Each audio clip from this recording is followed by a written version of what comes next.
Hello दोस्तों। आज start करते हैं हम लोग राज्य भाग 6 152 से 237। आर्टिकल 152 में जो है, आर्टिकल 152 जो है,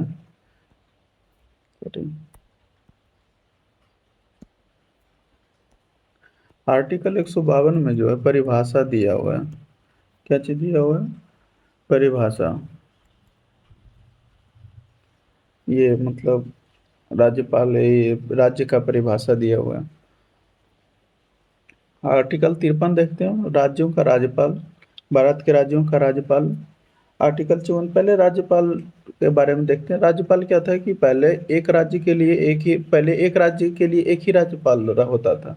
लेकिन 7वां संविधान संशोधन के तहत बोला गया कि एक राज्यपाल जो है एक से अधिक राज्यों के लिए हो सकता है। कौन सा है? 7वां संविधान संशोधन। ये इंपॉर्टेंट क्वेश्चन है।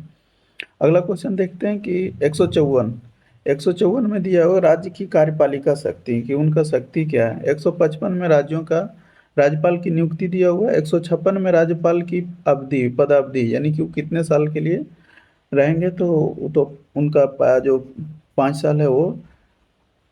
157 में राज्यपाल की नियुक्ति के लिए अर्हता है, यानी कि क्या उनका शर्त है, राज्यपाल की नियुक्ति कैसे किया जाता है और शर्त। और 158 में राज्यपाल के पद के शर्त, यानी कि वो राज्यपाल का जो पद होता है उनके लिए क्या शर्त, मतलब कैसे क्या होना चाहिए। जैसे 35 वर्ष होना चाहिए, ये राज्यपाल के पद के लिए 35 वर्ष होना चाहिए, पागल या दिवालिया नहीं होना चाहिए, ये सब, भारत का नागरिक होना चाहिए, ये सब। 159 में राज्यपाल द्वारा शपथ या प्रतिज्ञान, यानी कि 159 में राज्यपाल का शपथ, उधर राष्ट्रपति का जो शपथ है वो 60 में शपथ है, इसमें 159 में शपथ है। 159 शपथ, इसका राज्यपाल का शपथ जो है राष्ट्रपति दिलाते हैं। 160 में कुछ आकस्मिकताओं में राज्यपाल की कृत्यों का निर्माण। 161 में क्षमादान, यानी कि दंडा, ये राज्यपाल जो है थी क्षमादान। राष्ट्रपति का क्षमादान 72 में था, लेकिन यहाँ पे क्या है, 161 में। राज्यपाल जो है मृत्यु दंड माफ नहीं कर सकते हैं। 162 में राज्य की कार्यपालिका शक्ति का विस्तार। आगे देखते हैं। फिर मंत्रिपरिषद। अब अनुच्छेद 163, राज्यपाल की सहायता और सलाह लेने के लिए मंत्रिपरिषद। जैसे उधर था राष्ट्रपति को सहायता और सलाह लेने के लिए आर्टिकल 74 में था कि राष्ट्रपति को सहायता और सलाह लेने के लिए मंत्रिपरिषद, उसी प्रकार से इस यहाँ पे 163 में राज्यपाल के सहायता और सलाह लेने के लिए मंत्रिपरिषद। 164 में मंत्रियों के बारे में उपबंध, वहाँ पे था 75 में उपबंध। यहाँ पे 165 में राज्य की महाधिवक्ता, वहाँ पे क्या था, 76 में महान्यायवादी। महान्यायवादी केंद्र सरकार का कानूनी अधिकारी होता है, जो सबसे बड़ा कानून अधिकारी होता है, और उस राज्य का कानून अधिकारी होता है महाधिवक्ता। अगला ये सरकारी कार्य संचालन। 166 में राज्य सरकार के कार्य संचालन। 167 में राज्यपाल को जानकारी देने के लिए उनके मुख्यमंत्री का कर्तव्य।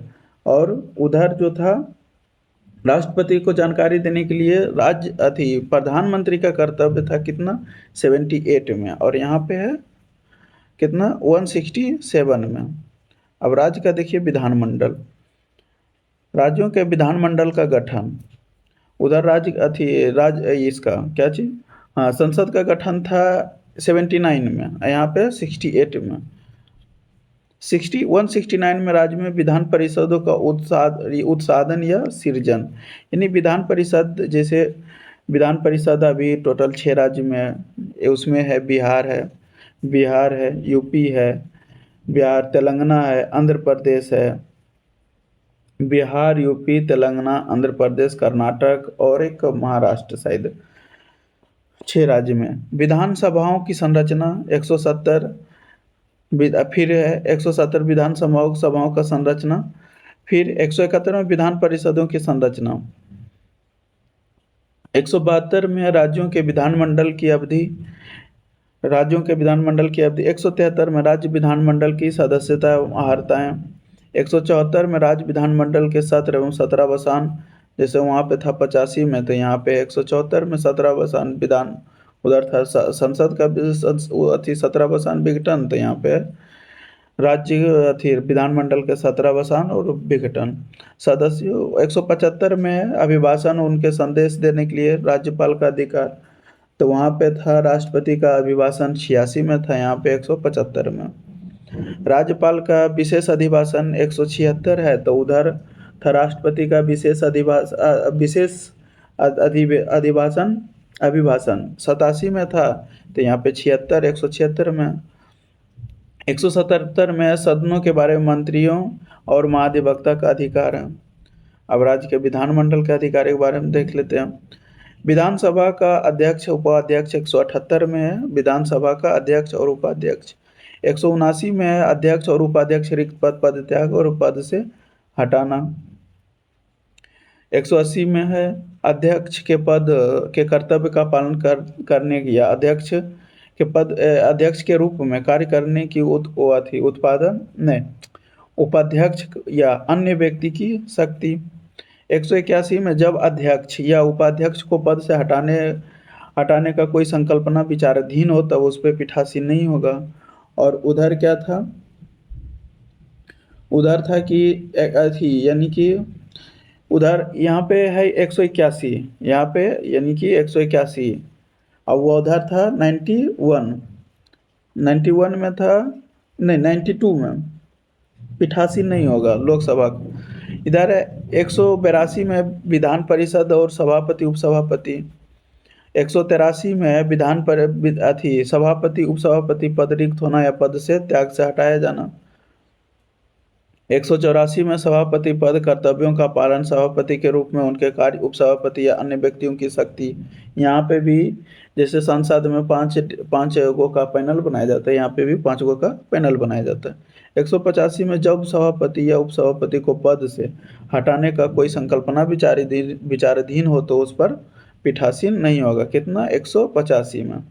186 में कि अध्यक्ष उपाध्यक्ष सभापति और उपसभापति वेतन और भत्ता, कहाँ कितना? 186 में उनका वेतन और भत्ता। 187 में राज्य विधानमंडल और सचिवालय, कितना? 187।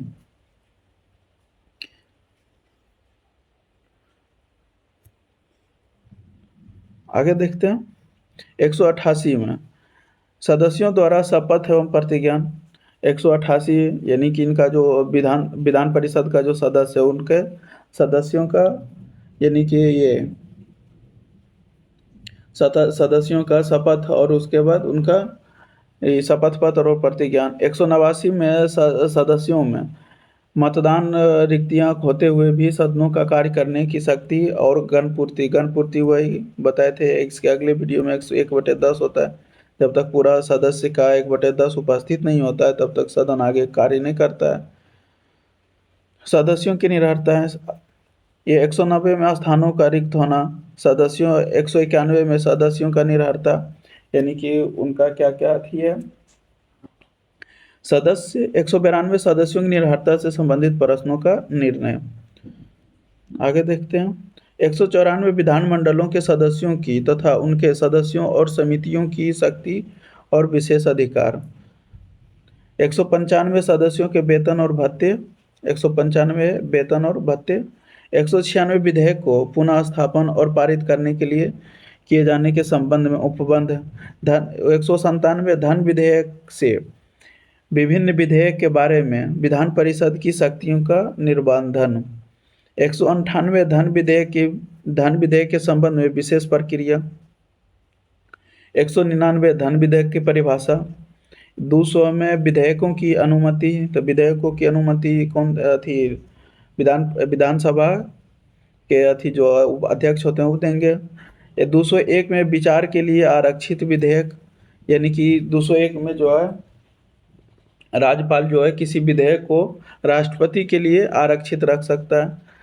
202 में वार्षिक वित्तीय विवरण, वहाँ पे 202 वार्षिक वित्तीय वहाँ पे था कितना? वहाँ पे थी वार्षिक वित्तीय विवरण 112 में था। 203 में है विधानमंडल में प्रकलनों के संबंध में प्रक्रिया। 204 में विनियोग विधेयक। 204 में है विनियोग विधेयक। वहाँ पे कितना था, 214 में विनियोग विधेयक, 214 में विनियोग विधेयक। अनुपूरक दान, अतिरिक्त दान और अनुपूरक दान, अतिरिक्त दान या अधिक अनुदान, अगर इसमें 90 आप ऐड कर दीजिएगा इसमें, जैसे संसद का जो था अनुपूरक दान, अनुदान, दान, अनुपूरक दान, तो ये 200, ये 115 में था। अब इसमें 90 अगर ऐड कर देते हैं तो देखिए 205 आ जाएगा। और संसद में था अनुपूरक दान, अतिरिक्त दान, अभिलेख दान। फिर विनियोग विधेयक में अगर 90 जोड़ते हैं तो 100, उधर 114 में था, अगर इधर जोड़ते हैं तो ये 204 हो जाएगा। फिर अगर इसमें 90 अगर उधर 200 116 में था, अगर प्लस 90 कीजिएगा तो 206 हो जाएगा। 206 में लेखानुदान, प्रत्यानुदान और अपवादानुदान। वैसे ही फिर अगर फिर इसमें 90 जोड़िएगा तो फिर ये वित्त विधेयक के बारे में उपबंध। 208 में प्रक्रिया और नियम, प्रक्रिया और नियम। 209 में राज्य विधानमंडल वित्तीय कार्य संबंधी प्रक्रिया और विधि द्वारा विनियमन।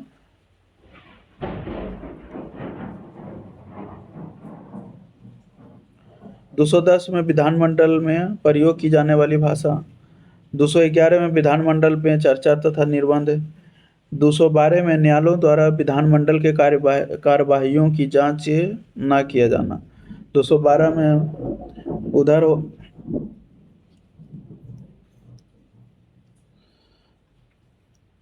इधर 212 में है तो अगर 212 में है तो अगर इसमें 90 प्लस, अगर उधर कितना होगा तो उधर हो जाएगा 122 में, 122 में अगर इसमें 90 जोड़ दीजिएगा तो 212 हो जाएगा। राज्यपाल की विधायी शक्तियां। विधानमंडल में विश्रांत काल या अध्यादेश पर प्रख्यापित करने के लिए राज्यपाल की शक्ति, अध्यादेश जारी करना। फिर है 214 में राज्यों के लिए उच्च न्यायालय। 214 90 जोड़ दीजिएगा तो 214 तो वो हो जाएगा कितना, 124 में है उच्च सर्वोच्च न्यायालय। 215 में न्यायालयों के लिए अभिलेख न्यायालय होगा, कितना, अभिलेख न्यायालय होगा। 216 में है उच्च न्यायालयों का गठन। 217 में उच्च न्यायालय के न्यायाधीशों के नियुक्ति एवं उनके पद। बस यहीं तक ये लागू होता है 214 तक, उसके बाद फिर लागू नहीं होता है। 218 में उच्चतम न्यायालय से संबंधित कुछ उपबंधों में उच्च न्यायालयों का लागू होना। 218। अगला क्वेश्चन है 219, उच्च न्यायालय के न्यायाधीशों द्वारा शपथ एवं प्रतिज्ञान। 219। 220 में स्थानीय न्यायाधीश रहने के पश्चात विविध व्यवसाय पर निर्बंध, यानी कि अगर आप न्यायाधीश में हैं तो विभिन्न व्यवसाय पर निर्बंध है, यानी रोक लगाया जाएगा। 221 में न्यायाधीशों का वेतन आदि। 222 में किसी न्यायाधीश का एक उच्च न्यायालय से दूसरे उच्च न्यायालय में अंतरण, यानी कि 222 में एक उच्च न्यायालय से दूसरे उच्च न्यायालय में भेजना, उसका ट्रांसफर करना 222 में। 223 में कार्यकारी का मुख्य न्यायाधीशों का नियुक्ति। 224 में अपर और कार्यकारी न्यायाधीशों की नियुक्ति, जैसे उधर तदर्थ न्यायाधीश होता था। 224 के ए में उच्च न्यायालयों के बैठकों के सेवानिवृत्त न्यायाधीशों की नियुक्ति, यानी कि जो कि सेवानिवृत्त हो चुके हैं उसका नियुक्ति 224 के ए में। उधर था कि उच्च न्यायालय में सेवानिवृत्त न्यायाधीशों की नियुक्ति उधर 128 में था, इधर 224 में। 225 में विद्वान उच्च न्यायालयों की अधिकारिता। 226 कुछ रीट निकालने तथा की उच्च न्यायालयों की शक्ति। 226 में रीट है, 226 में रीट। 227 में सभी न्यायालयों के अधीक्षण की उच्च न्यायालय की शक्ति। ये जो है इम्पोर्टेंट है, क्या कि आप सर्वोच्च न्यायालय में अधीक्षण का शक्ति नहीं सर्वोच्च न्यायालय को, लेकिन उच्च न्यायालय को अधीक्षण की शक्ति है। 228 में कुछ मामलों में उच्च न्यायालय का अंतरण। 229 में उच्च न्यायालयों के अधिकारियों और सेवक तथा व्यय। 230 में उच्च न्यायालय के अधिकारिता संघ राज्य क्षेत्र में विस्तार। 231 में दो या अधिक राज्यों के लिए एक ही उच्च न्यायालय की स्थापना 231। 233 में जिला न्यायाधीशों की नियुक्ति, अधीनस्थ न्यायालय जो है जिला न्यायाधीशों की नियुक्ति। 233 के कुछ न्यायालय न्यायाधीशों की नियुक्तियों और उनके द्वारा किए गए निर्णयों आदि का विधि मान्यकरण। 234 में न्यायिक सेवा और जिला न्यायाधीशों से विभिन्न शक्तियों की भर्ती। 235 में अधीनस्थ न्यायालयों पर नियंत्रण। 236 में निर्वाचन, वही शब्द का निर्वाचन। 237 में कुछ वर्गों और या मजिस्ट्रेट के इस अध्ययन में के उपबंधों पर लागू होना। तो ये था टोटल भाग 6 हो गया खत्म। अगर वीडियो अच्छा लगे तो वीडियो को लाइक और शेयर जरूर कीजिएगा।